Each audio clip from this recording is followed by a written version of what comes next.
All right, g'day everyone and welcome to the channel. I'm just going to get up and show you how I'm walking. Today is the 24th of July 2024 and I just want to show you how after about a year, or a bit over a year, that I'm walking after my motorcycle accident. So as you can see, this is a bit of I'm operating on 100 milligrams of tramadol, but I'm a bit unsteady, but this is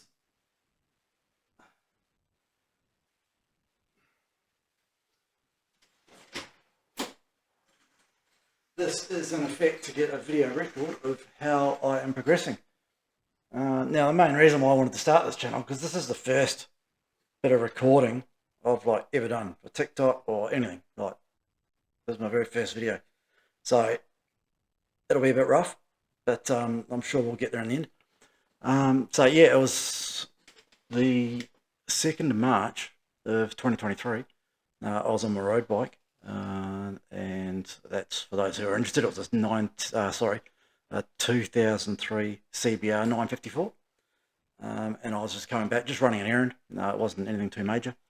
Anyway, I actually crashed. I ran off the road with that. A car come around on the wrong side of the road, and I established that, oh look, I either have a head on and basically I'll die, or I go on the right side of the road and run off the road.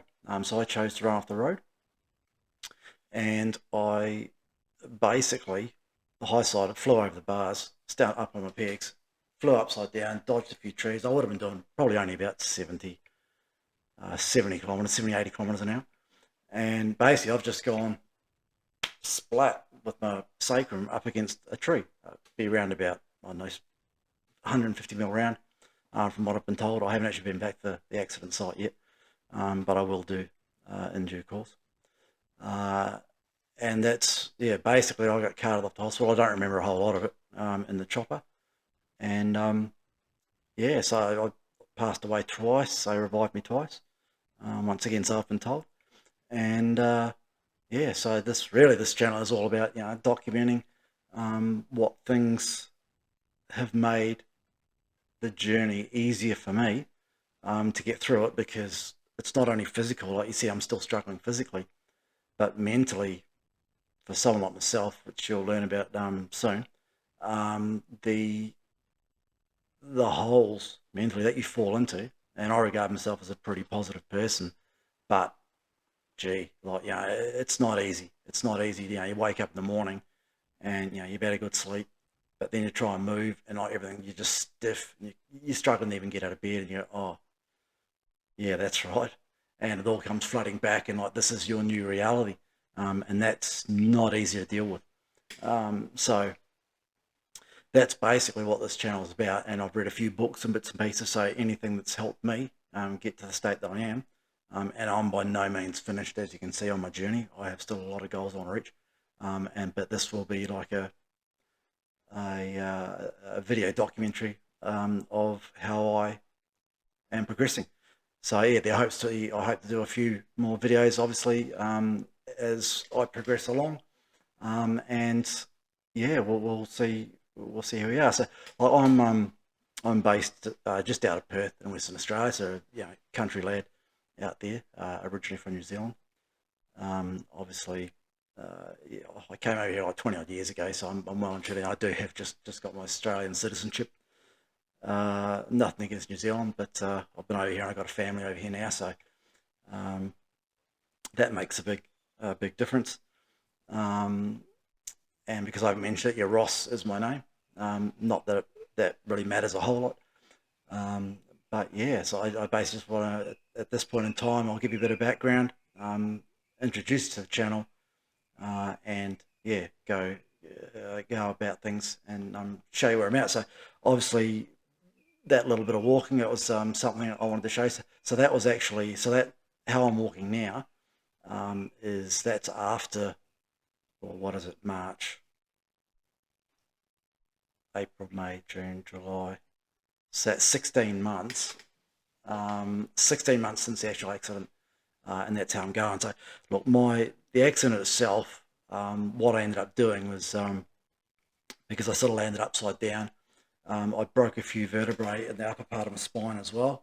Um, I had it. I was so lucky to be even found. I was out in the, I was in the bush, and yeah, there was a lady who was about 300 or 400 meters away who just happened to be visiting her mother, and she heard the accident. She wasn't going to come out because there's quite a few dirt bikers cruising around and whatnot, and she thought it might have been that, but she thought, oh, look, I'll just go and have a look. And then she saw the bike first, didn't see me, um, but yeah, and then found me, and then called the services. So I had a heap of internal bleeding. That was the biggest issue that I had. Yeah, the spleen was completely ruptured, and the arteries and whatnot, just the massive internal bleeding. So I do vaguely remember what I do remember. I basically remember leaving the road, compressing the front forks, and me flying over top. And then the next thing I remember, I do actually remember pulling my helmet and gloves off myself, because I remember feeling very claustrophobic with my helmet and gloves, which is like the worst thing you can do. But like, yeah, I'm in shock at this point. Like, I don't know what I'm doing. So I ripped my helmet off and my gloves off, and I, I think I remember like hunching on my knees. That's what it felt like, but I can't say with any certainty. And yeah, and I do remember voices coming around, but and that was when I just started reciting Kate's number, my last number, which I have memorised. To saying, well, she needs to know about this. Obviously, I was coherent enough to realise, well, she needs to know about this. And I just started reciting the number. I don't remember being able to see anything. I don't remember, obviously, in shock. I don't remember seeing anything or being able to listen to anyone or anything. So that wasn't going on. All I could do was regurgitate this number over and over and over and over again, and that was that. Um, and yeah, I do remember also going, yeah, no, if I ride motocross bikes, I do quite a lot. Like, I'm a very active person, which has made this really quite hard. And so I knew within myself, it's like, oh, okay, I'm not just, this isn't a crash, which I'm just going to be able to, you know, lie here for 10 minutes, shake it off, get up, and assess my bike. So I knew I was in more trouble than that, 100%. And I was just so lucky that the lady happened to be visiting on that day, and she came out and raised got the first responders there, and they managed to save me, and flew me straight to Perth, Royal Perth Hospital, um, blood transfusions and all. So yeah, very lucky in that regard. So sorry if this sounds a little bit disjointed, but it's all being done from memory. Um, and what I remember happened. So I'll try and keep it interesting. I do want this to be an informative, and I'll try and keep it optimistic, um, and a positive channel. Like, there's no point in just being negative and say, oh, poor me, poor me. It's not about that. It's in all honesty putting my journey on record, and hopefully some of the books I've read that I can mention, and that someone else's try and learn to walk again from it, whether it be an accident or anything really in life. Like, life does, gets tough, um, and I just want to explain what helped me uh, get through it, and perhaps look at things in a different way. Um, as you can see, I'm in a wheelchair. I'm hoping not to be, but that may take a few years. I had my after, obviously, I'll jump back into my injuries. Obviously, after massive internal bleeding, they put two big rods because I've basically I smashed my lower sacrum. That was when I was upside down and smacked into the tree. And the surgeon basically said that first night I was under the knife, two surgeons for 9.5 hours. And he basically, how he described it was that my sacrum and lower spine was mush. So they were trying to basically put screw bolts into to mush. He described it like just shattered. It shattered. So at the moment I've got, or the first op, I got two 5.5 mil rods braced down my lower back. There was nothing, my top vertebrae were just cracked. So they just left them, just had a big brace on, and that had to stay on for 3 months. But my lower spine, they originally put two 5.5 mil rods down the side, and then it splays out all connected into my pelvis, because obviously I think I've gone up and over and landed into the tree, and my legs have gone either side of the tree, and my whole pelvis is just smashed in half. Well, not smashed, but it's broken in half as well. So that's gone. The pelvis has gone that way, shattered the sacrum, and it's gone boom. And I think I've probably landed on my head on the helmet, and that's, I'm guessing, where the top vertebrae cracking came from. Yeah, and in all honesty, like I do laugh about it. The crash, I say to people, it's like, yeah, it wasn't good enough. The crash wasn't good enough to get what I've got. It was you do stacks on your motocross bikes and you're cartwheeling through the air and you tumble and you bounce off this and then you, like I say, you shake yourself off after 5 minutes and go, oh, that was that's a bit sore. Get a few grazes and away you go. This thing wasn't that spectacular. To my knowledge, like, I didn't fly that far. It was just the way I landed straight into a tree. Lucky me. But yeah, I did get told that, when you go back to crash site, you've probably whizzed past a few trees. So I've missed a few until one's lined up, and I've cracked that. But yeah, so my pelvis split. To go back, my pelvis split. Rods came down, and I got two massive on each side rods that go down into the wings of my pelvis. So they've brought all that in. So that's what the surgeons were doing with my spine and my sacrum and whatnot, my tailbone and all that, while I had all the internal bleeding and everything going on, which was the biggest issue. And obviously, so that was the thing which was basically going to kill me, was the internal bleeding if they managed to get it. But luckily for me, I held together. I fought, and man, some wicked dreams, but I fought and come through that. And then, yeah, but probably the thing which is hindering me the most, obviously, I've got a lot of muscle mass which is just eroded to nothing. But I have I've got a fair bit of nerve damage. So I don't have what you call a spinal cord injury per se, because the spinal cord actually finishes quite high up. But as they described it, there's a doctor described it to me as like, it comes out the bottom of your spinal cord and it comes out through your spine, and it's like a bit of a horse's tail of all your nerves which come out and branch off and go to your what do they call it, the sciatic nerves, which run down your legs, the main ones, and then branch off and do all those other things. So to control your bowels and your bladder and all that sort of stuff. So that's all been damaged, not entirely. Like I've got my quads, I've got my hamstrings, my side muscles here, my side muscles directly on the outside of my thighs. They're weak, but they're sort of working. Glute wise, that's the biggest one.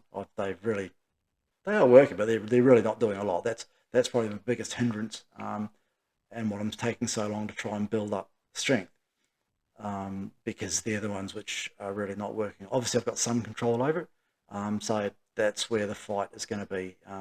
So look, where I think I'm going to be at and what I'm aiming for, in all fairness, considering the type of damage that I've had, my goal is to basically be able to walk unaided. I'm trying to be realistic. Like, I'll have a limp. If I can walk walk unassisted with a limp, and I'm pain free, well then I'll be happy with that. Like I have to be. Like, you can't work miracles, and these things happen. I was fit and healthy and no sore back, no sore knees, no nothing. I was absolutely great. And like, got to 40, just about 46 years age, and then in a heartbeat, just bang, your whole life is just, yeah, not ruined, but it's like it's changed. It's changed tremendously. Um, so yeah, like I say, this is I just got to go through the battle. So yeah, so the main things, the spinal.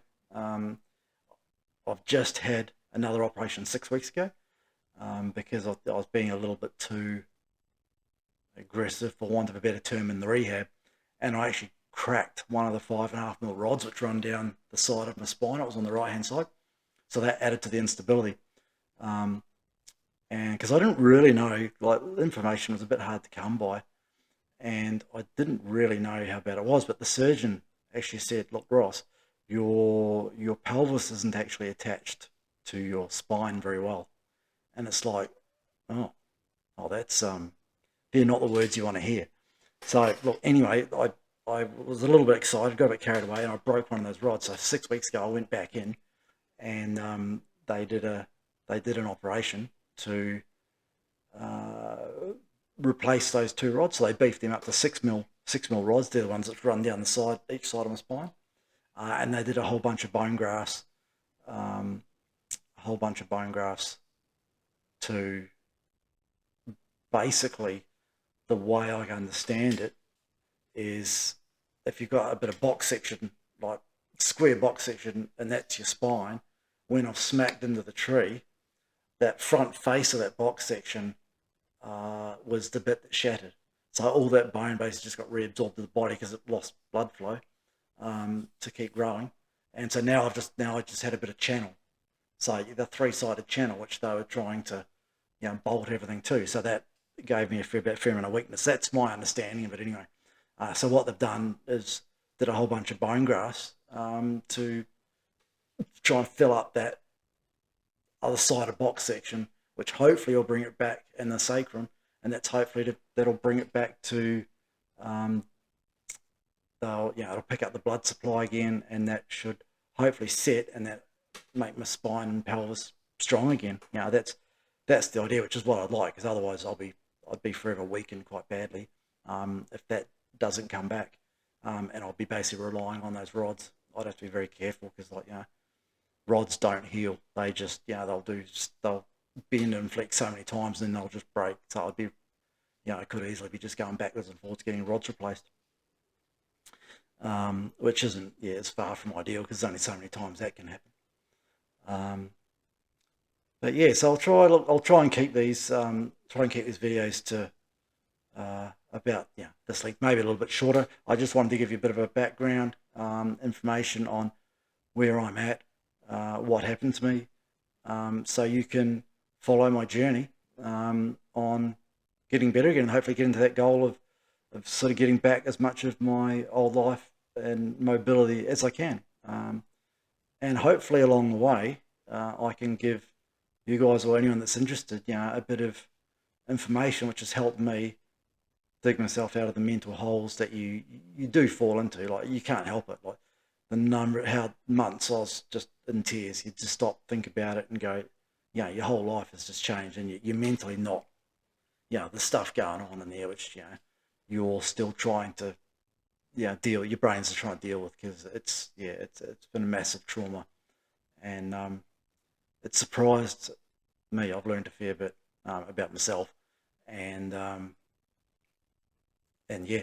So if I can pass some of that information which has helped me stay positive, and to help somebody else get through any trials or tribulations that you guys are having, come along for the ride and you gather some information. So thanks very much, guys, and I'll do my best. Obviously, as I say, and this is my very first video, so we'll see how it goes when it gets uploaded to YouTube. But yeah, hopefully it'll turn out all right, and I'll get it all sorted, and hopefully I'll get better in due course. All right, everyone. Thanks very much. See you on the next one.